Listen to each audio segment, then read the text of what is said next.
எனக்கு 10 வயசு இருக்கும்போது ஒரு சட்டை 500 ரூபாய்க்கு வாங்கிட்டு இருந்தேன். இப்போது எனக்கு 28 வயசு ஆகுது. 5 சட்டை இல்லைங்க, 10 சட்டை 500 ரூபாய்க்கு வாங்கிட்டு இருக்கேன். இது அவங்களுக்கு ப்ராஃபிட்டாக லாஸான்னு பார்ப்போம். This is day 7 of best version challenge of me.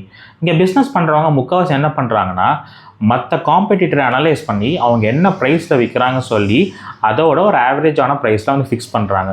அதுக்கப்புறம் அவங்க என்ன மாதிரி ஆஃபர் கொடுக்குறாங்க அப்படின்னு சொல்லி தெரிஞ்சுக்கிட்டு அதே ஆஃபரை இவங்களோட பிஸ்னஸ்லையும் இம்ப்ளிமெண்ட் பண்ணுறாங்க. எக்ஸ்ட்ரா இவங்களோட ஆஃபரையும் வந்து கொடுக்குறாங்க. அதுக்கப்புறம் தான் மெயின் மேட்ரு.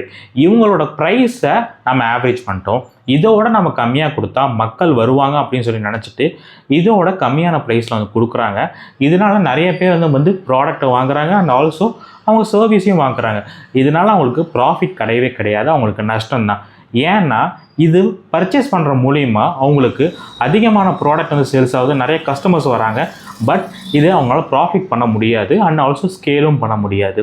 ஸோ இப்போது உங்களோட ப்ராடக்ட் வந்து 500 ரூபானா நீங்கள் தாராளமாக 700 ரூபாய் 800 ரூபான்னு சொல்லி நீங்கள் விற்கலாம். ஏன்னா உங்களோட ப்ராடக்ட் மேலே நீங்கள் நம்பிக்கை வைக்கணும். எப்போவுமே நீங்கள் பெஸ்ட்டாக இருங்க.